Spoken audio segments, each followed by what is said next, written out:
TV party tonight!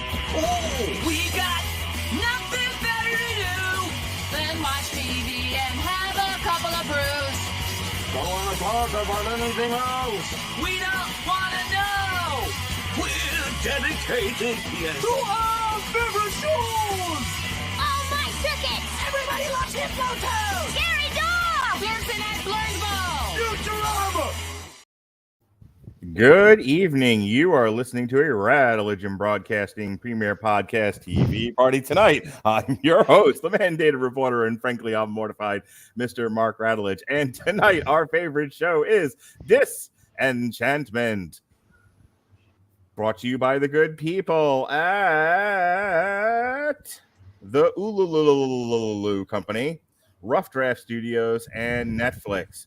Disenchantment is an adult animated satirical fantasy sitcom created by Matt Groening for Netflix. The series is Groening's first production to appear exclusively on a streaming service. He previously created The Simpsons, Robert Winfree's favorite show, and Futurama, less so, for the Fox Broadcasting Company. Up there. Set in the medieval fantasy kingdom of Dreamland, this series follows the story of being a rebellious alcoholic princess, her naive elf companion Elfo, not to be confused with Levo, or the other elves with O's at the end of their name, and her destructive personal demon Luci in the sky with diamonds. Disenchantment stars the voices of Abbi Jacobson, Eric André, Nat Faxon, John DiMaggio, Tress MacNeille, Matt Berry, David Herman, Maurice LaMarche of Pinky and the Brain fame, Luci Montgomery, and Billy West. The show is renewed for an additional 20 episodes after the first two parts were released. They were released on January 15th, and the part that we're reviewing tonight, Season 2, Part 4, was released on February 9th, 2022. I am joined once again for the fourth straight day, less ranty today than normal. Ladies and gentlemen, Robert Winfree. How do you do, sir? We'll see. How'd you enjoy your TikTok? Enjoyed is not the adjective I'd necessarily employ. I was so mad that went over 3 minutes. Like, I was really trying to I had to cut out your whole hour and a half speech about the LA housing market. Seriously, it's awful. To get to the meat of your rant, which was a little depressing, and then I wanted to. It cut off right before I said. Right before I said it needed to be thrown into a grease trap, set on fire, and then. Right, and then I had the applause for you, and I'm like, I don't have time for this. This went too long. I think next time I'm gonna set a timer. You have Please. 2 minutes 58 seconds. Go. Duly noted. And speaking of a man who doesn't need 3 minutes, he can go all night long. Ladies and gentlemen, from our Canadian office, it's David Wright. How do you do, sir? I'm doing good, thanks. Why is it always the men in my life that make those comments?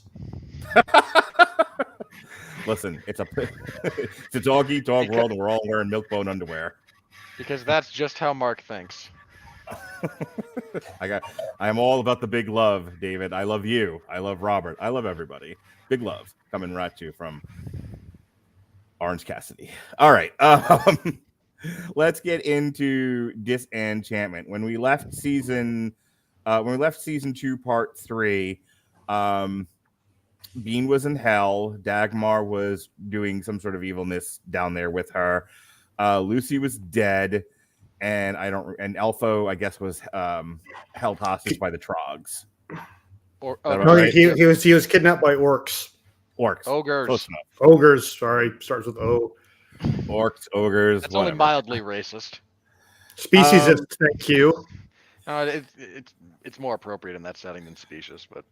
So, Robert, let's just kind of talk about what we were talking about off air, which is how the show has found itself neatly into a nice pattern, which lends itself to continue for as long as I want to keep doing this or for as long as people are watching. But it definitely is a recognizable pattern of they have to clean up the previous season. Then they start a new mystery. It builds and builds and builds and builds. Everything goes to pieces at the very end, and we are left on a cliffhanger. So in terms of just resolving the season, the part 2, season 3, no, season 2, part 3, It's technically part 1 of season 2. It's part 3 overall. It's listed as part 3 on the wiki, and this is part 4 that we're talking about. So, cleaning up the season 3 arc, what did you think of the first few episodes? The first couple of episodes of this part, I laughed. Like, this was some of the funniest stuff I think they've produced. Mm-hmm. Everything with Bean in hell, I thought was kind of a hit. Luci in heaven was every bit as hilarious as you hoped it would be. That Luci in heaven and Zog's sort of, personal journey might have been my favorite part of this entire season. But we can just focus on Luci in heaven right now. Yeah, because Zog was... Yeah, Zog came a little bit later. They kind of did Luci, Elfo, episode and Bean. 3. Episode 3 is where we get to Zog and the cabinet of Dr. Chaz. But love as hell, we get to meet some variation on the devil.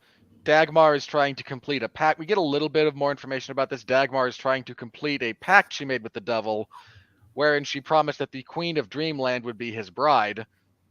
And it's convenient enough that she currently has a daughter who she did see promoted to the Queen of Dreamland recently.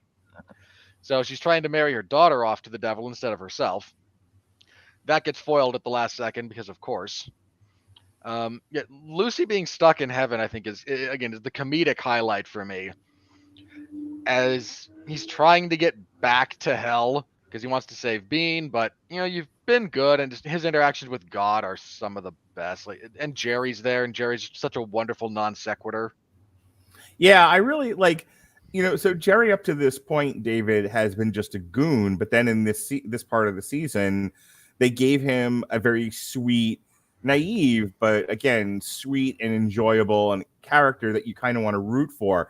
And there were a couple of times throughout the season where Jerry really sticks up for himself and has his own bit of Jerry-ish comedy, which I really, really enjoyed. What did you think? Yeah, it's sort of the journey of Jerry is, I think this is we've sort of seen what Jerry always was he's a very simple person, but not a bad person. It was just in the first season, or I think it would be second part, where we're introduced to him. We just see him with Bean's aunt and uncle and just how they treat him, how they always put him down and basically get him to do their dirty work.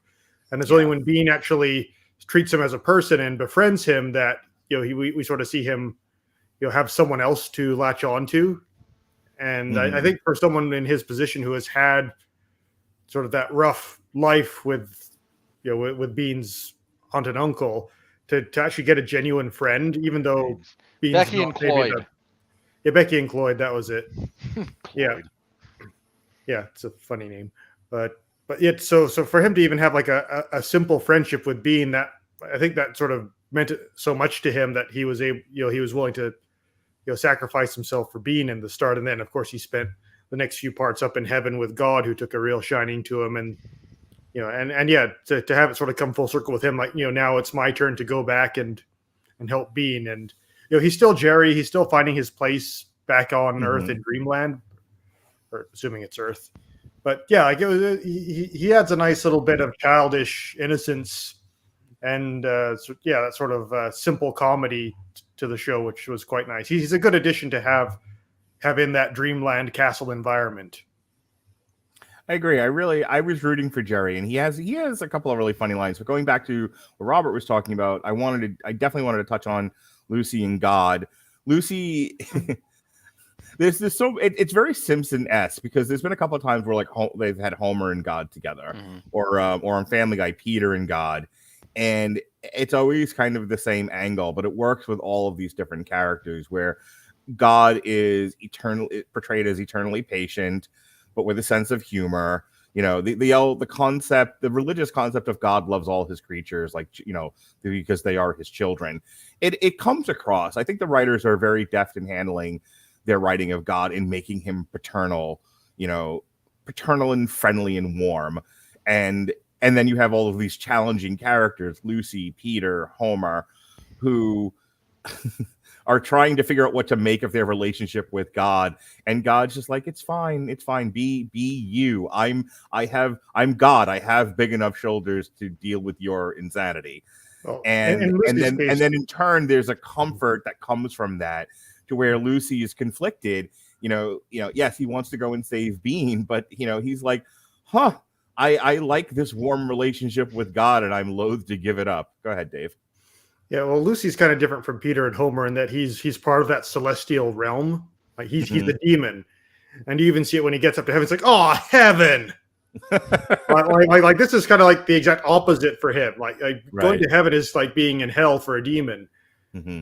So yeah, he's seeing him just trying to, fight against all that. He tears his robes off and throws them away, and then he looks back down and he's wearing them, and he's like, ah. They never stay off. He takes them off, and then we change scenes, and they're back. Yeah. Well, it is a tacit recognition, isn't it? That here you have Luci, who really does, he is that kind of chaotic, neutral character. Yeah. But he's not going to have like that sort of conversation. Like, oh God, why do good things happen to bad people? He's like, I'm why bad things happen to good people. I'm a demon. Right, and the very nature of heaven goes against his own internal nature, and so he's struggling with that, but in a very funny, entertaining way. I have to say, like we talk so much about Robert about the terrible writing of television, and there was some really great television in these nooks and crannies throughout the streaming verse. Like Disenchantment might be one of those shows that just goes over people's heads. They don't know what's out there or how good it really is. Yeah, I definitely think that's the case. We mentioned this when we reviewed the first part. Anyone expecting the second coming of The Simpsons was really barking up the wrong tree. Mm-hmm. This is most certainly not that, and I don't mean that as an insult. It's just different, and it's very good in its own way. But I think this one suffered a bit from. I mean, Futurama had kind of the same problem when it first launched, if you'll recall. Mm-hmm. There were a lot of people who were very excited about it, but when it wasn't exactly what they thought it was going to be, they struggled with it, and then eventually people figured out what the tone of the show and whatnot. But I think Disenchantment might have had a similar problem initially. Oh, it absolutely had a similar problem. Look, The Simpsons was wildly relatable and very funny, especially once they figured out that Bart's not the funny one, Homer is. But The Simpsons resonates because the American family sitcom is as American as Nancy Reagan and apple pie. And it's something, I mean, we were all, except for Robert, who was born in a pod in a Cabbage Patch in a van down by the river. Was oddly specific. Any more of those you want to throw out there? Nope. I've plumb run out for the time being, but if I think of more, I'll add them later. No, we all grew up in families. We all have parents. We all have siblings of some variety. We all, whether you grew up in an urban, in an agricultural or a suburban environment, we all had a place that we grew up, and that's what's portrayed in the family sitcom, and that's what The Simpsons was sending up. Futurama was making fun of science fiction, to one degree or another, and then this one was making fun of the fantasy, and you're not going to get the same level of relatable humor, I think, out of something it's very much a specific satire, like Disenchantment. Same thing with Futurama that you're going to get with The Simpsons. So I wanted to address that just because you said that people struggled with this, and The Simpsons may have and Futurama may have given up on it before they really gave it a good chance, but I think that's why. I'm going a little long here, but I think that's it. It's like everyone just wanted another Simpsons. I'm like, but this isn't The Simpsons. It was never going to be. Yeah, that's entirely correct. So I get a kick out of those. I mean, our second episode is we finally get the backstory of Elfo, and that he is half elf and half ogre, and we get some decently amusing stuff with his father. We find out. Oh, stuff with the father and his ogre mom is hilarious. Yeah, that's some pretty good stuff. We find out he's got a half brother. He gets to meet his mom. He monkeys around with his new family. The Ogre Society gets overthrown. It turns out that gnomes are actually the most bloodthirsty and vicious fantasy race that we have. Oh, the gnome war, that was priceless. That was funny, man. That was good stuff. Yeah, they had some good fun with that. And then at the end of that one, he's reunited because when they get out of hell, Lucy, Bean, and Jerry have to take a separate elevator because they destroyed their one from Dreamland. So they come up in Steamland, where Alva hems and haws for a bit, and then they steal another airship. They grab Elfo, and then as they're coming back into Dreamland, their airship is shot down again because, of course, it is. David, anything else about the Elfo stuff before we move into the middle part? We got to talk about Zog. So Yeah. I just want to make sure that you had nothing else about the Elfo or the Luci stuff. Yeah, it was good that they answered that question because they've sort of been hinting a bit about Elfo's origins being a bit non-typical for an elf in previous seasons. I don't really think it sort of really added much to the story. It just sort of answered the question, Yeah. which was fine. But yeah, it was good. Like we were due for a payoff on that. Yeah. Like one criticism I will give the show is it is like the reveals as far as like the big main storyline move at a pace that would make a snail say, "Come on, hurry it up." Yeah, not for nothing, but like as much as I enjoy Levo and the king of the elves talking about, you know, the very thing. The very thing. As much as I enjoy every time he says it, I get a little chill. Like, ooh, he said the thing. Like, all right, can we talk about the very thing now? Can we please reveal what the very thing is? Yeah, it's been basically 4 seasons. Like, give us some answers here. I did get kind of a kick out of them playing off of that a little bit. Like, there were a few bits in the of this season where the writers are clearly addressing criticism, and to varying degrees of success. But there is a bit where they play around with where the king gets up in front of the elves and goes, "Well, in the castle there is the thing," and Levo goes like, "Yeah, the very thing," and everyone kind of goes, "What? What are you talking about? You know, the very thing." And then some other thing stops them from talking about it. But I kind of like that they played around with that a little bit. One of the things I like about the writing, and I don't know, you know, I think we're all very smart guys, I think. And we, I think, appreciate well-used language. And so there are parts of this show that are almost rhythmic and song-like. And this might not be the best example of that specifically, but there is some use of language here that always cracks me up. So like when Levo says the very thing, especially the way that actor does that line reading, it always cracks me up. But later on in the show, and I'm skipping ahead here, but one of my favorite things is where they've got this goo. And they're trying to, you know, they're using it to transform different beings, and they're, you know, and at one point they're trying to give it to Elfo, and then another point Beans got it, and you see the Trogs just like come on, give him the goo. And every time he said give him the goo, I started laughing like an idiot. I was like, just something about the way that actor did that line reading, come on, give him the goo. I would just die laughing every time. Yeah, it's not like it's a very funny joke, but the way he says it is hilarious. Yeah, certainly the ability of Groening and the team to write good, snappy, comical dialogue is very good. You can tell that these guys have been at it for decades at this point, and it shows.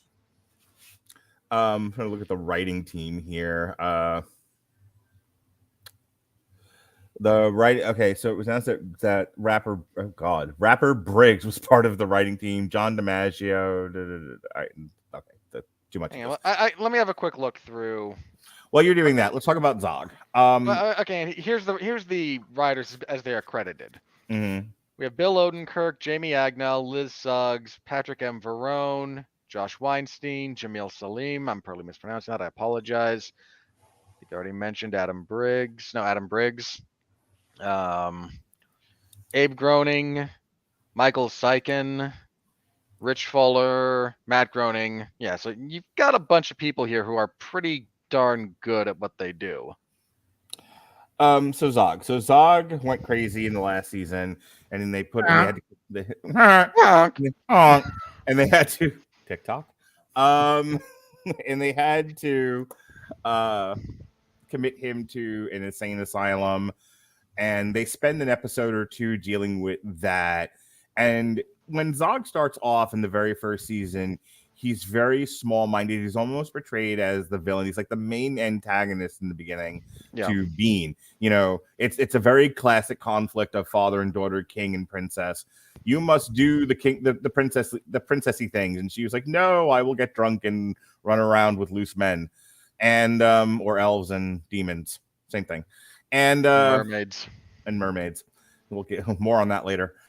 And and Zog is like, but I'm king and everyone's supposed to do what I say, and he's very warlike and he's not a very sympathetic character. By the time we get to this part, Zog is like, yeah, I've been put through the mill. I have had an epiphany. I have also had enough. And I don't want to do this anymore. And I think one of the highlights of this season is him and like the tacit recognition that he likes being king, but he knows he can't be king forever. And I think he loves his daughter more and he wants her to be happy. So they share leadership. And there's still that conflict. He still wants to be very much the Old Testament way of running things.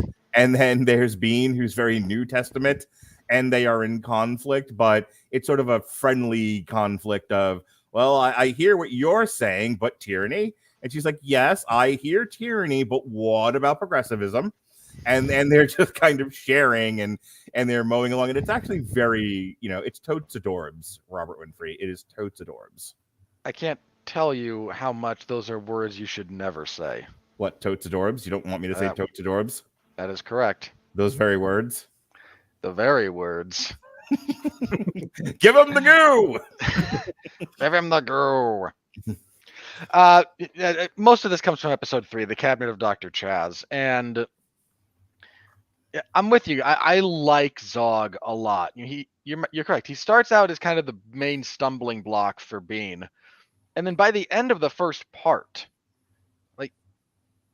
again, one of the episodes that I thought kind of spoke to the quality of the show overall back then was the one where he explains why he wants the elixir of immortality. Mm-hmm. And it's not so he can be king forever, it's so he can unstone his wife. Right. And and they've done a great job of humanizing him for the rest of this. I mean, again, the Cabinet of Dr. Chaz, he is in the asylum, and it's kind of a medieval asylum, so, not great. He escapes through digging his way out. So, in the kind of exposure therapy school of thought, he faces his fear of being buried alive, digs his way out, and spends some time in a monastery briefly. Mm-hmm. And some just truly kind of heartfelt stuff comes out of that. And yeah, by the time he and Bean reunite, it's really great. And then there's some stuff later with him when he starts to kind of have to confront his loneliness after Bean starts taking over a bit more of the rulership duties, and after he is cured of potentially turning into a goon, which was an interesting thing. He goes back to the woods to try and find the Selkie that he had kind of fallen in love with earlier, and he does, and it turns out, hey, you've got another kid. And the stuff with him and his half-human, half-bear son is really, really good. Is it not the best stuff of this whole season? Oh, yeah. I mentioned this to you offline, but by the time we get midway through the last part here, I'm trying to remember exactly what episode that would have been. Would have been episode 6 or so. Mm-hmm. Again, give or take, yeah. So forgive me if I don't Keep get going, that Robert. exactly right. By the time we get to that point, he is the emotional heart of this show so much more than Bean is. By far. Let's let Dave cut in here. What did you think of the early Zog stuff getting into him feeling like he has a third opportunity to be the best father he can be with the bear cub? I'd just like to point out that we've got basically 3 middle-age-ish men talking about Zog here. So yeah, guess which character we identify with. Who's the most relatable character? Clearly Zog. I don't know why we think that though. Yeah, the guy reevaluating his whole life and his position in the world and legacy, or is it like the teenage girl who's like drinking and partying and going out with the guys? Like that. I relate to Luci. Yeah, fair enough. But yeah, anyway, like Zog, I kind of feel like season 1 Zog is different. It was very different conceptually from the Zog of later seasons, not just due to character development, but also like season 1. I think it was established that he killed his way to the throne. Like he took it by force. Very, very sort of Robert Baratheon, like Robert Baratheon. It's sort of like like the best days of his life were fighting for the throne, but then the worst Mhm. thing ever happening to him was he won and Yeah. actually had to be a king. Good old Alexander the Great. He sat upon a rock and wept that he had conquered the world and there was no more world left to conquer. Yeah, so that I think that's a bit too fancy and highfalutin for this podcast. But yeah, that sort of thing. And then in later seasons they sort of introduce this thing like, no, like he's part of this long royal line that has been, ruling Dreamland, and there's some nefarious deeds in the past and curses and whatnot. Yeah, they're all cursed somehow. Yeah. So that kind of changed. Then they reference that late, like Bean references is like, oh, another curse? Get in line. Yeah, pretty much. Yeah. But yeah, I think he sort of found that, it was nice for him to sort of have all that stripped away from him and sort of come back to the basics that, what matters most to me is like my family, especially Bean, and supporting her. And, that's sort of my legacy. They don't really go down the legacy rabbit hole, but, that kind of feeling. And like he does kind of start to backslide as the season progresses. Like he's still kind of a bit old Zog, but I think it's getting back to what you said earlier about him not being the king. I think he likes the authority of being king. He gets to tell everyone what to do, and they do it. He wants warm slippers, he gets warm slippers. Anyone upsets him, he throws a rock at them, and they die, and there's nothing anyone can do about it. Right. It's the actual like having to govern and administer a kingdom and deal with all the people and keep the rebellions down. That's more where Bean is like, I want to go and I want to help the people. I just want everyone to tell me their problems, and I'll do everything I can to solve them. Yeah, which he has no patience for. There's a really funny scene. Once again, reinforcing the classical conflict between conservatism and liberalism. It really does, right? Again, it's reduced to a very, very base kind of setting. Yeah, this is like very, very basic, shallow, but yeah, I see your point.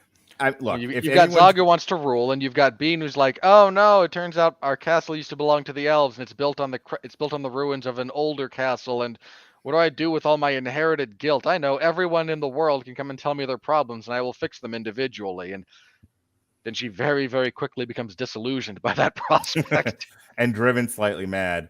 There's a part midway through, which is gross, by the way. This whole episode was gross, but it bears some talking to, especially, in terms of the philosophical conflict between Zog and Bean.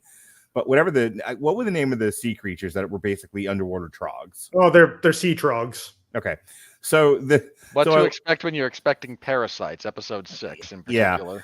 So they go. So they get dragged down into the Trog Kingdom, and the whole time Zog is there. This is one of those, and I can't remember where else I've seen this sort of similar thing. Might have been Alf. It might have been something else. I know Alf played around with this idea of gold and silver and like precious metals are not valuable, but like cotton balls are, that sort of thing. Toilet tissue. Similar thing here where the Trogs have all of this treasure and they're like, oh, it's what the pirates leave behind when their ships sink, but they have no use for it. That this is not what's valuable to them. So they just have it all lying around, and Zog's like trying to rob them blind. And there's Bean going, it's theirs. It doesn't matter if they don't think it's valuable. Like, can we not steal from people just once? Which I thought it was like a funny conflict between the two of them, because Zog's natural impulse was to loot, and Bean's like, no more looting. This is why we can't have nice things, in a nice democratic kingdom. And then Zog kind of correctly points out, look, they don't want it. They're not using it, and they're probably going to try to kill us. Yeah.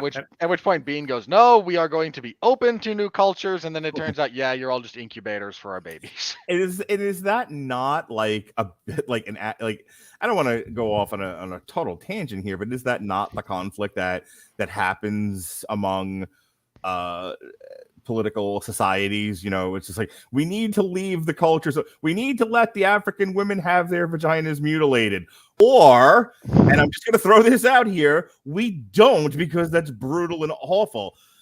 Okay, I hear what you're saying, that it's their culture and we shouldn't tell other cultures what to do, but maybe some things are universally brutal and we should stop them. I'm just saying that's one debate. And it's funny that this is the show that pinged for me, that idea. You know what I mean, Robert? Yeah, but it's a smartly written show, and it's one of the things that I deeply appreciate about the kind of deftness that this show handles this fundamental conflict with. there are times when both of them are right, and there are times when both of them are wrong. Mm-hmm. Like, yeah, is Zog being a bit greedy, and you kind of have to go knock it the hell off? Sure. Right. Is Bean overcompensating by going, no, I don't feel like I should judge your culture at all until you try to kill me? Yeah, like you're overcompensating. Stop that. Be a little bit more pragmatic. Mm-hmm. And somewhere in the middle, it all kind of works, and they might eventually get there. They might not. I mean, this is the same kind of conflict that Freckles, the puppet, starts pinging when he starts trying to break them apart as co-rulers of Dreamland. Mm-hmm. Yeah, I want to talk about Freckles in just a minute, but before we do, anything else about Zog and Bean and that whole thing, David, before I go into a plug, wink, wink, nudge, nudge, say no more? Not that I can really think of. I mean, I think overall it's quite well written. Mm-hmm. Okay. Well, when you have a product that's well written, I don't know if you know this or not, if you need a product that could use some better writing, you know what you should use there, David? Grammarly. You guessed correctly. For you listeners of TV Party Tonight, Grammarly is offering a free download of the Grammarly software. Grammarly's AI-powered products help people communicate more effectively. Grammarly helps you write mistake-free on Gmail, Facebook, Twitter, LinkedIn, and nearly anywhere else you write on the web. Grammarly corrects hundreds of grammar, punctuation, and spelling mistakes while also catching contextual errors, improving your vocabulary, and suggesting style improvements. To download Grammarly today, go to getgrammarly.com/W2M Network. Again, that's getgrammarly.com/W2M Network to download Grammarly for free. Yeah, can we talk about Freckles now? Because holy cow. Like, I'm going to stick with you for a second, David, and then I'll go to Robert. But I don't think I fell asleep on the show. I'm pretty sure I was awake for the whole thing. I still couldn't figure out what the hell, other than the obvious of he was causing conflict within all the characters, and he was clearly gaslighting at times. I couldn't figure out what the end game for Freckles was, or ultimately what his goal was with all of this. Just that, or was he just causing random mischief? Yeah, I completely forgot if Freckles was established in the previous season. I remember Zog bonded with the puppet, but was there some part where he was? I believe he was sent by Becky and Cloyd at some point. Okay. Now he seems to have grown beyond his original programming by the time this part ends, but that was the original intent. Yeah, I think it was in part was to spur along the thing, like their ambition. The very thing. Yeah, to find the very thing. But yeah, after that, it kind of just you seem to be out for number one. Mm-hmm. The part where he pays the elves to mess with whoever, and that whole exchange was funny. He was like, "Yeah, what is it? You ever play lead pipe or whatever?" What was it? It was something to do with like wooden boards or something. Yeah, I'm trying to. That was one. Just one of those really stupid things. They did it twice. They did it once with the board, and then they did it with the lead pipe. But they cut away from it before anyone could really use the pipe. Which is funny. Because the second time he actually convinces Derek and Jasper that they killed one of these poor saps, mm-hmm. and now you have to go on the run. You'd think that like hitting a sentient, like, well, not sentient, but like a super intelligent bear about equal size to you with a board might not be the best idea.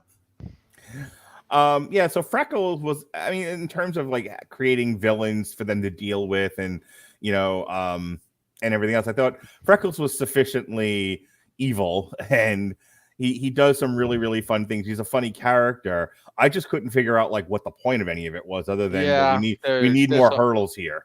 There's a real lack of direction when it comes to Freckles. That's a real problem. I mean, you get some decent material out of him, but you're correct. That's mostly directionless. Okay, I thought I missed something. Excuse me.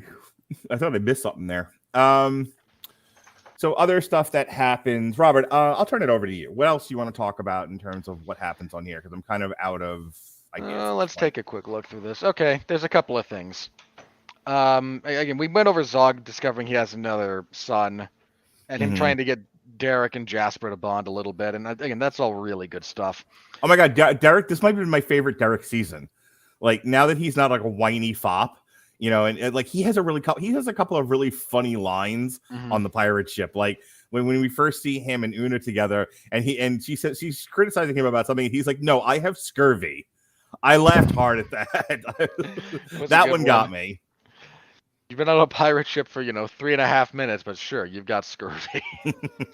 Yeah, that was good. The bits where the episode it's Spy versus Spy versus Spy, where Elfo is recruited to first spy on the elves by the humans, then to spy on the humans for the elves, and then to spy on the Trogs. Yeah, spy on the Trogs for the elves, and then spy on the humans for the Trogs, because he keeps getting caught really quickly every time he tries to. And is immediately then recruited to be a double agent. So yeah. Like by the time the Trogs, he's like, "Look, just so you guys know, like I've failed every time." Yeah, you get some pretty decent comedy out of that. You get the revelation that the elves and the Trogs are the same species. Trogs are what happened when the elves drink the goo and they are not worthy. Right. That does bring up Elfo this season, because Elfo always gets kind of the short end of the stick. He's always picked on by Luci. He's just sort of eternally friend-zoned by Bean. Except for Mop Girl. Yeah, he's just always kind of the character that gets picked on. He's like Meg from Family Guy. Yeah, he gets a lot of abuse in a few of these episodes, but I liked how they paid it off. Like he's not just there to be the punching bag. Well, no, that's what I was going to say. Like, this season felt like finally he was standing up for himself. Yeah. He's still a very sex positive character, sex driven character, which I always find funny because he's just like the little short green dude. But, he has a really couple of like funny, like lines throughout this thing. And there's, I think at one point, like Bean's giving him a hug and, and he kind of like leans into it and she's like, all right, that's enough. When he's the one who has to decide which is good Bean and which is evil Bean. Mm-hmm. Yeah, it's kind of this is one of those things that I know they'll pay off a little bit later, but it's heartbreaking because because his test is, okay, do you love me? Mm. And evil Bean, who is just trying to manipulate him, goes, of course I love you, and yeah, that's what I thought, and then he tosses the sword to the correct Bean. Yeah, I feel like they've made Elfo a more, not refined, but a more fully formed character. And Elfo had not just the butt of jokes. Yeah, the previous part, he had some stuff that genuinely kind of hit me in the feels. Like when he tries to formulate a relationship with the head in the jar. Mm-hmm. And then finds out that's all based on a lie. And like, there's that whole bit where they're on the boat trying to get back to Dreamland and it breaks down. And he starts fixating on the boat as his new relationship. Right. And again, some of it's played for laughs and some of it certainly hits. Mm-hmm. But there's this undercurrent of the human condition that goes into that's genuinely kind of gut-wrenching at times. For sure. David, talk to me about Elfo this season. Yeah, I was more neutral on Elfo this season. Hearing you talk about it makes you realize, okay, he has had a bit more development. It was, for me, it was mostly just, learning about his mom, learning he has a half brother. We sort of, closed the chapter on that, and then, back to palling around with Luci and Bean, and being more comic relief, which is fine. He's good at it. Mm-hmm. There's a sequence in episode 9, I think, where Bean is trying to get them all to do the pal around thing. Let's go get drunk. Mm-hmm. It can be like, and both Luci and Elfo tend to kind of pull back, like, that's not where we are anymore. We can't just keep doing the same thing over and over again. I want to go back and talk about Bean. I know, Robert, I was like, what do you want to talk about? But we're all right. I know how this works. We're running close to 45 minutes. So I want to get this out. And then I literally am just going to let you two take over guiding the discussion for the remainder of the hour. But Bean always struck me as asexual for at least the first full 20 episode season. I don't remember when they started toying with her queerness, but this one they kind of full on leaned into it. It hasn't really been explored. They're definitely pointing at it, but they're pointing at it like this. They are pointing at it from less than a foot away. Yeah, they've studied the Randy Savage school of pointing, and that's the amount of nuance they have for this. I think your read on her as asexual was wrong. I mean, I can get why you might feel that way, but that was never my read. Okay. When we meet her, she's not interested in men and or women. When we meet her, she's not interested in being married to this guy against her will. Okay. I think there's some indication that, sorry to cut you off, Robert. There's like an indication that she was interested in men. It's just Zog had anyone that, even made the slightest move or perception of a move, had them executed. I get the impression she's bi. Is kind of my read on it, and she's just really connected with the mermaid in this case. Yeah, and that's fine. I guess where the asexual thing for me came in was they never, because she's so much running from the prince and her responsibilities, and she has these two best friends in Luci and Elfo, but again, they're just her buddies, and she doesn't see them in a sexual way. Elfo clearly sexualized her, and Luci almost has like an asexual quality about him too, which okay, but I'm going to regard them as people for the purposes of this discussion, and so Luci is not interested in being in any kind of sexual way, or anybody else for that matter. He's there as sort of an agent of chaos. I'd have to double check that. I think there's a couple of times when he has, when Luci has, indicated his preferences. It's never really come up, but I could swear there have been times when he's done the thing. Well, he definitely. I love over the course of 4 parts of this, they've talked about everyone keeps calling him a cat, and he's like, "Damn it, I'm not a cat, I'm a demon." And this one, he went full cat. He at one point he laid in Bean's arms, and she petted his belly, and he purred, which I thought was rather adorable. It was totes adorbs, the very thing. I mean, Luci gets some good comedic mileage out of his head falling off because it was technically detached. And I guess just to sort of round up that discussion, I guess that where I got the asexual thing was I don't know. Now that I'm thinking about it, the one season where she goes to Futureland or whatever it's called, Steamland, and she's very much interested in men there. But adventure awaits and pushes her forward. So she never has any time to reflect on whatever love interest she might have or have or not have. And that seems to be a running theme here, is that she never really has any time to fall in love with anybody. She's running from one death trap to the next. I think it's kind of like the Elsa issue, where everyone's like, oh, Elsa, the first Disney LGBT princess. Right. Yeah, and it's just like, I mean, maybe, but it's like, well, the thing is, they're like, why did she have time to fall in love with anybody? She was turning everyone to ice. Yeah, it was like, why didn't they give her a female love interest? Like, well, because her arc in that movie was not about finding love; it was about coming to terms with her mutant snow powers. Yeah, right, right. It was learning to maybe control. In Frozen 2 or Frozen 3, we can work on that. Right. Yeah. The same thing with Captain America and why they didn't have him go gay for Bucky. It's like, he was busy fighting the Second World War. Priorities. So it's kind of like being kind of. I mean, and look, Haley Atwell. I mean, sure. Look, I am all for, and I don't want to drive the discussion completely into the ditch with this. Let me say what I need to say. I am all for representation where it fits organically. The give Elsa a girlfriend thing where it didn't fit organically, that's not what that movie was about, drove me up the wall. And it's not because I didn't want her to have a girl. Look, in like you said, Frozen 3, Elsa does Dallas, fine. Give her all the girls. Have a lesbian gangbang for all I care. But can we please keep things focused on what the actual story is about, and in terms of further characterization? That's all I'm saying. And to that same point, to bring it back to this show, I think it does fit here. Bean's very much a person who doesn't know exactly what she is, who she wants, what she wants out of life, etc. So the fact that she'd engage in experimentation to one degree or another, and hey, this was really nice. The time she spent with the mermaid was easily the most emotionally romantic stuff that we've seen out of her at all. It's also if you ever talk to girls, those who have experimented with other girls, they all say, like, to one degree or another, and again, don't want to go off on a tangent here, but to one degree or another, I think women will talk about, they've all, exploration happens, it feels nice, sex feels nice, and I think they're more in tune to try it with other women than other men are for a variety of sociopolitical, emotional, sexual reasons.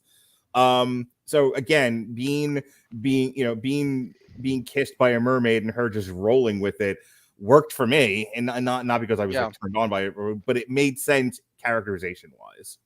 Yeah, and again, I'm with you. As long as it fits, knock yourself out, man. You and I are on the same page when it comes to my issue with representation is always when it feels checklisty. Yeah. Like, okay, we must have here's a check, here's a check, here's a check. The token black guy, the token gay, make sure that Zach Braff says something about black people that's nice and cheaper by the dozen, that sort of thing. Yeah, sure.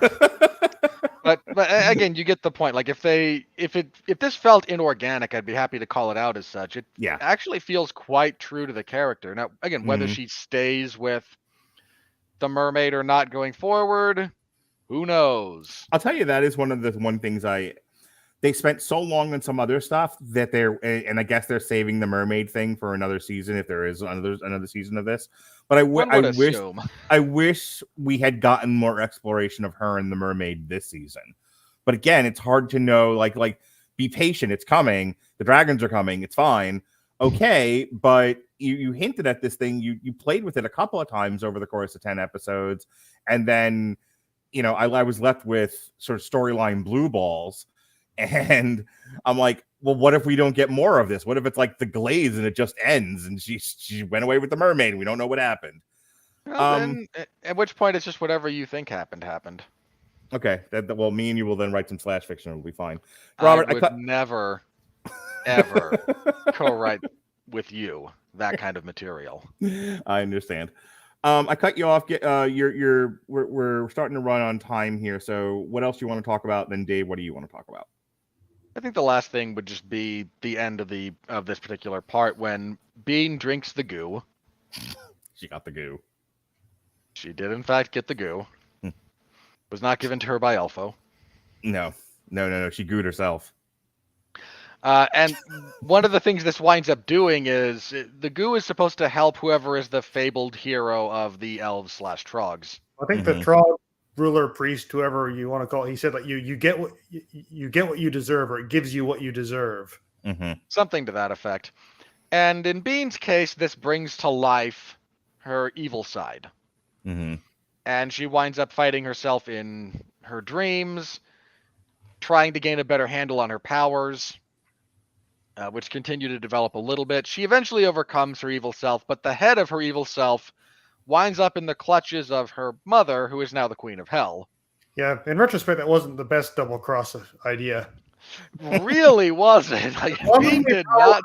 Devious mother, maniacal mother. Yes, I'm going to wed her to the devil in my place so she can become Queen of Hell. That's not going to come back to bite anyone. I'm sure not. And we end again, as somewhat predictable as you guys have mentioned with these things. We end on a cliffhanger.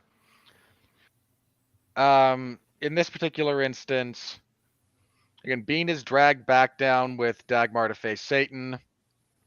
Dagmar shoves Bean into the ocean, where she is picked up by the mermaid. Zog and what's his face? His three-eyed Oddball. Zog and Oddfall go to Steamland to try and rescue Derek and Jasper, who have been sold to the circus by Freckles. Yeah, because puppets are evil. Well, that one is, at least.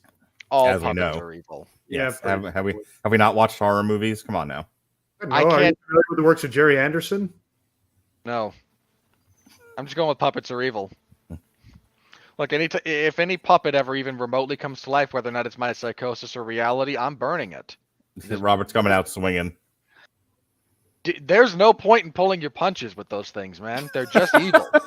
Okay, please move on. You find yourself in a narrative with that. Look, I've said this before. If you ever think you're in a world other than your own for whatever reason, stay away from Antarctica. Doesn't matter what the world is. You go there, bad things are going to happen. Okay, I'm begging you. Please move on. Oh, you don't think my discussion of this is totes adorbs? No, you're spreading. Loki. So we end on this bit of a cliffhanger with Bean potentially going off with her girlfriend, Elfo and Luci a little bit in limbo.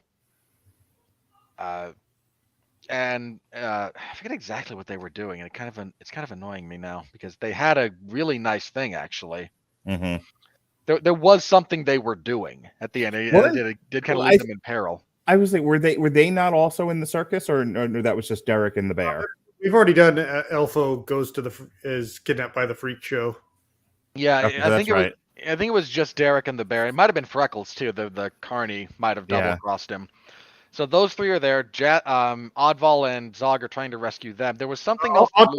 Oddval's in the freak show. Zog was left behind because Oddval has eyes. Jasper's a bear, and the Derek's awkward enough. Yeah, Derek's awkward enough, and he's like half fish person.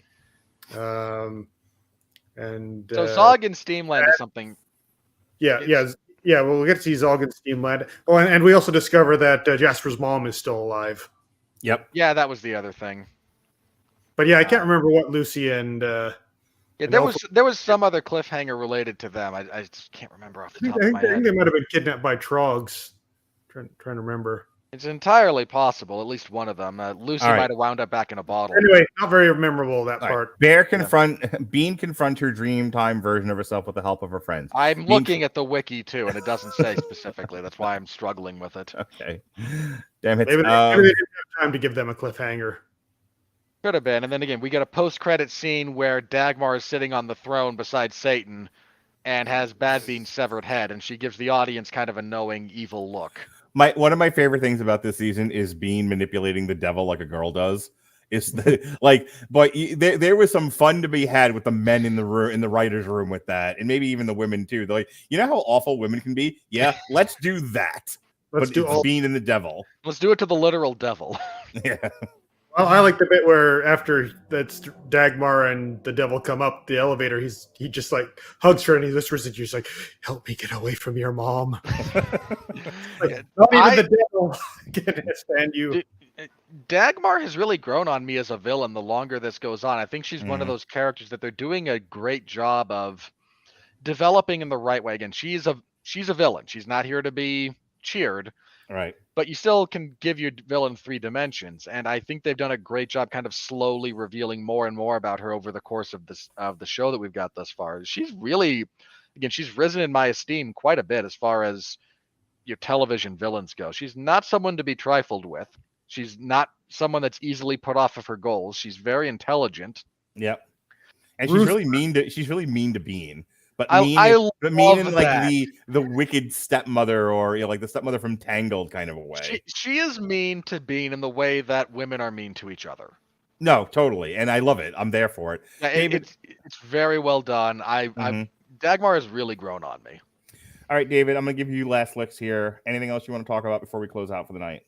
Yeah, well, they fleshed out a bit more that something in the past happened with basically all the magical races. Yep.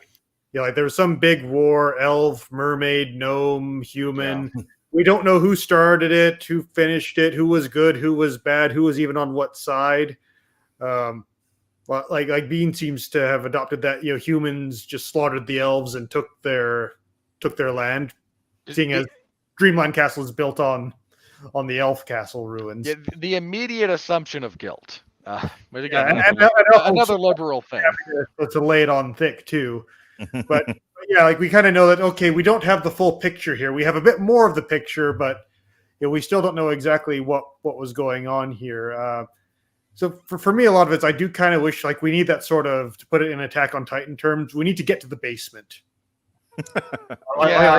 You teased and teased and teased and teased, and yes, it's good to tease and do a slow reveal, but at some point you actually have to pay it off and like, oh, okay, this is what's going on, and wow, okay, this changes things. We are now in a new chapter of the show. Because my only real complaint is it is a real snail's pace when they're going for this whole overarching plotline thing. You need to kind of pay things off and establish new status quos and continue that way to sort of keep it engaging. But that being said, like for all these complaints, Disenchantment does make you ask the most important question any film, story, movie, TV show can ask, and that is, what happens next? You want to see where does this go? But yeah, as for season finales go, I thought this one was a bit underwhelming compared to the previous season, where that last one was an uber cliffhanger. Yeah, whereas this one, it's like, okay, Bean's finally back with her mermaid girlfriend, and that's nice, good for them. And then, okay, Dagmar and Satan are running Dreamland now. It's like, okay, well, I mean, this happens all the time. This is the first time that Dreamland's been conquered. Granted, not by like the literal devil and queen of hell, but still, it's Becky and Cloyd were running it when everyone gets back, like because Zog's interred and then Bean is again fighting her way out of hell. While all that's going on, Becky and Cloyd show up and run Dreamland for I'm more curious about what happens at the freak show where you have Freckles hoisted by his own petard, and maybe he might have a bit of a change of heart about how he's been living his life, and Zog and Steamland, I think is that could be really interesting. And actually, one complaint I would also give is there's not a whole lot of Steamland here. We don't really get to learn much more about what's going on there. We know apparently there's something going on with Hell and Steamland, but that's about it. So hopefully we get maybe a bit more there. But yeah, I mean it was a decent season. Some questions were answered. A lot of gags were said. The dialogue's sharp and on point. There were so many good elf gags this time around. Like they kept trying to queue up Shaco, and then Shaco would just not be queued.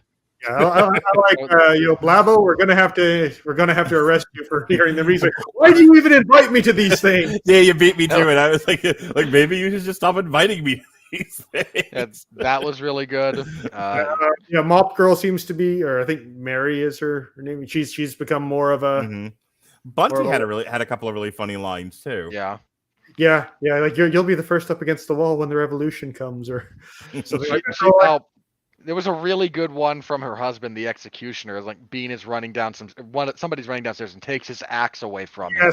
Yeah. Then the guy he's about to execute, he looks all hopeful for a second. He pulls out a small hatch and goes, "Don't know what you're smiling about. This is only going to take longer." Yeah, he had some good lines, and him being the substitute teacher at the school. Yes. It's like, I executed your teacher. Her last words were, "Turn to page 56."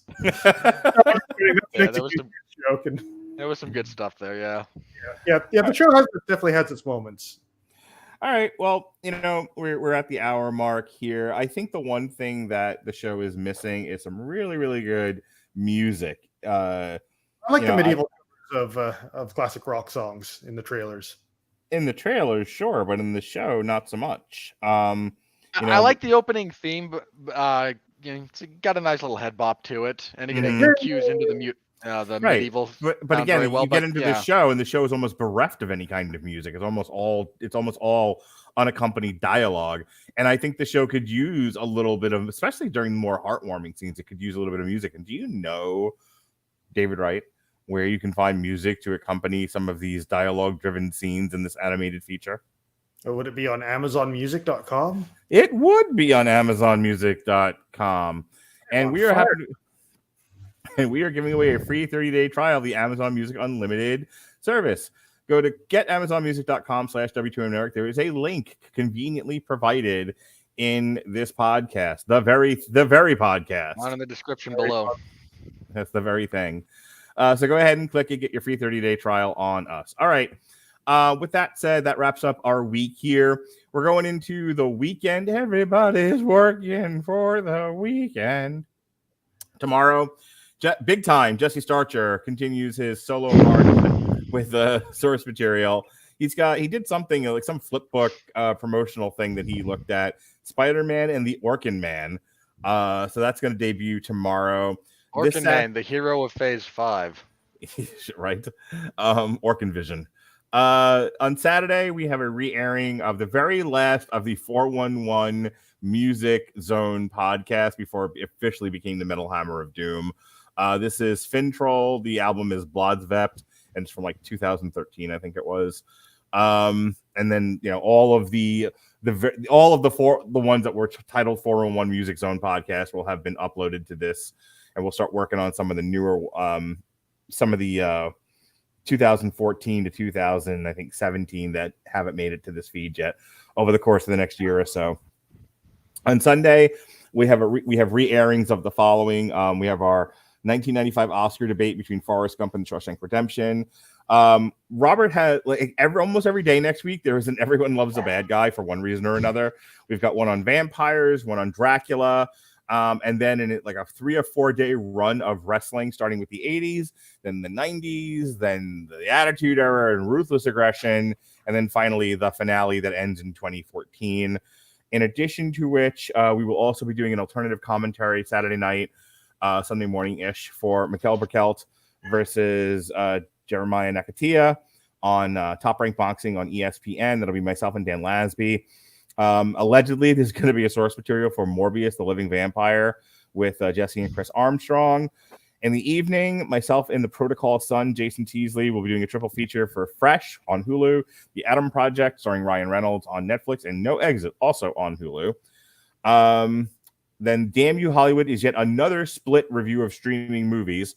This is just myself and Robert. We'll be talking Deep Water. Are you ready for some sexual tension, Robert Winfree? Some sexual drama between Ben Affleck and the Hispanic chick he stars in the movie with in Deep Water? I want you to try and pronounce her name. I don't remember. Amistad?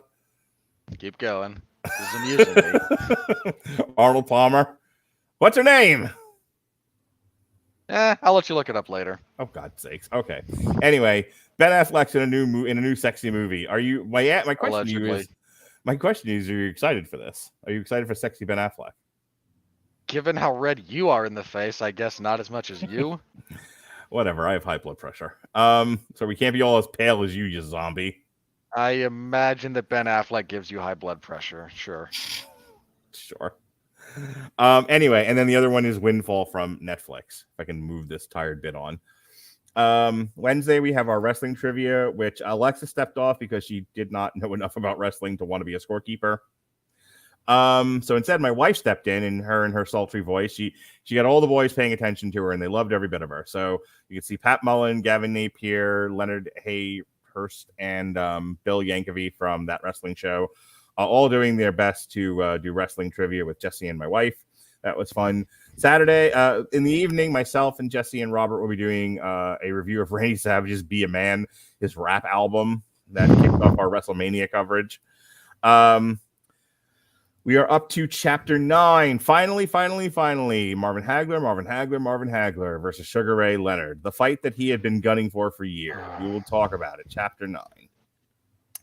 And then Friday night, we will have a re-airing of our Metal Hammer of Doom for The Haunted, Strength in Numbers. The aforementioned Everyone Loves a Bad Guy for the 80s wrestling boom. And in the evening, Bill Yankovic of That Wrestling Show will be doing the Ring of Honor Supercard of Honor alternative commentary with me. And then we get into our WrestleMania coverage. We'll have a re-airing of Quiet Riot, Road Rage, The Attitude Era, NXT Stand and Deliver, and WrestleMania Night 1. And then the next day, Night 2. And then then after Raw, myself and Harry Broadhurst will be doing an Indie-Siders review of one collective show and one show from last year that I have been wanting to talk about, just haven't had an opportunity to. So we'll be looking at Effie's Big Gay Brunch 2022 and Pro Wrestling Underground's Fear the Gay Agenda, the last daddy standing. Yes, the all-gay death match between Paro and Effie. I cannot wait. Robert Winfree can't wait either. Right, Robert? Well, I'd either like to wait for eternity or hurry up so it goes away. I was queuing you up for why do you lie to the people? I detect no lie there. We have everything you just said is a show that we're doing, and I absolutely believe you are that enthusiastic about each and every one of them. I asked you if you were excited. That's what I never. Well, you asked, you didn't say. No. Robert Winfree is totes excited for Effie's Big Gay Brunch 2022. Mark, please don't lie to the people. There we are. He said the very thing. Speaking of the very thing, we have a re-airing of the Angry Birds movie review that we did a few years ago at a time where I was like, hey, I got to take my kid to go see another kid's movie, so we have to review it. And Robert's like, how do I get off this crazy ride? There was that discussion, and then the Angry Birds provided exactly one moment of genuine levity. Because boy, did that eagle just take forever peeing into that pool. He certainly did, Ollie. And then I'll stop the plugs here. We will be our next Damn You Hollywood that actually focuses on a movie that was in a theater. Morbius, which apparently the critics are currently hating. So there you are. Look, there you are, Robert Winfree. Everyone is going to hate that. Mm-hmm. Some people are still going to see it, but Sure. I don't know. I don't think anybody's going to really enjoy it. You might get the contrarians who say that they like it, but contrarians and the few children that go. All right, David. You got a whole bunch of stuff coming up in May, but what's coming up with you immediately? Do you remember off the top of your head? So I've got hopefully Resident Alien next month, and that's right. I got to add you to that. Shit. Thank you for reminding me. And Star Trek Lower Decks Season 1. Yes. Adding you now, Alexis and David Wright. Yes, sir, Rebob. Good that I do these on the show so that everyone can see it. There's your invite, Dave. Yep. So Resident Alien Part 1, Season 2, and yes, Star Trek Lower Deck Season 1. Finally honoring my agreement to David that we would actually do that show. All right, Robert Winfree, you have exactly 3 minutes. To do your plugs. We both know you're not going to make my plugs into your TikTok. Well, that's true, but still 3 minutes. You just say 3 minutes? Isn't it 2 minutes? The 2 minute warning? 3 minute warning. Okay. Yes. Sure. You have 3 minutes to do your stupid tired plugs, or I'm having some Moans kick the shit out of you. But aren't they both dead now? They might be, but at least one of them. At least one of them. There's always an errant Samoan running around that will take a beating for money. Yeah, Jacob Fatu did get defeated by Mads Kruger on this latest episode of MLW Fusion. But he beat AJ Gray at Savage Mode. Please continue. Well, you interrupted me because I was about to dovetail into I cover professional wrestling a few nights a week. AEW's Dark Elevation on Mondays, whatever MLW releases on Thursdays, and WWE SmackDown on Fridays. I also got, Mark, I told you the other day that I was deathly afraid of being shanghaied into covering one of the nights of WrestleMania. Are you? No. Okay. It's much worse. Oh, no. I will be covering NXT Stand and Deliver on Saturday morning. Are you shitting me? They couldn't get anyone else to do that? They asked me, and I said yes. Okay. I assume they asked at least 2 other people before me, because that's usually how these things work. And yeah, so 10 in the morning my time, I get to watch NXT. Oh, so you'll be there with me and Christine doing alternative commentary. I have not watched a single episode of NXT. And neither since their 3rd episode. I kept up to date on results, but I don't watch it week to week. I don't watch their specials. I'll be covering this one, I guess. So tune in to read me dumping all over Dolph Ziggler and everything he does, because that's one of the things I do. Yeah, when did Dolph Ziggler beat fucking Braun Breakerface for the title? Oh, a few weeks ago. I think he pinned Ciampa technically in a triple threat match. Oh my goodness. Okay. I don't care. Yeah, neither do I really don't. So I'll be. What's the way NXT 2.0 has been described? It's a show that's allegedly aimed at, not like adults, but the young children. It's aimed at ages 8 to 10, but if you look at the demos and who actually watches it, it's people like 55 to 60. And they put it on before they go to bed at night. I assume so. So anyway, I'll be covering NXT the Saturday, the Stand and Deliver episode. I also cover mixed martial arts when that becomes relevant. So this coming Saturday, I will be covering the UFC event. It's UFC and ESPN Plus 63, I believe. The UFC will be back in the great state of Ohio, and they had a better main event at one point. That fell apart. Now we've got heavyweights. The rest of the card, there's some decent enough fights on there. So in the MMA zone of 411mania.com on Saturday, if you're so inclined, I will be covering it. I host the 411 Ground and Pound MMA podcast. If you're interested in mixed martial arts, please do give it a listen. Wherever you're listening to this, you can plug that into your search engine and it will come up. So if that is a thing that interests you, please feel free to check it out. I appreciate all of the stuff that I can get. And Mark already went over some of the stuff we'll be doing next week, including another double shot of Damn You Hollywood, where Mark will wax poetic about Ben Affleck's body And I will try desperately not to ingest cyanide on air. All right. Well, it'll be an exciting time, to say the least. One way or the other. One way or the other. All right, folks. Thanks for joining us here in TV Party tonight in our review of Disenchantment Season 2, Part 4. For David Wright, for Robert Winfree, I'm Mark Radulich. Be well, be safe, and behave.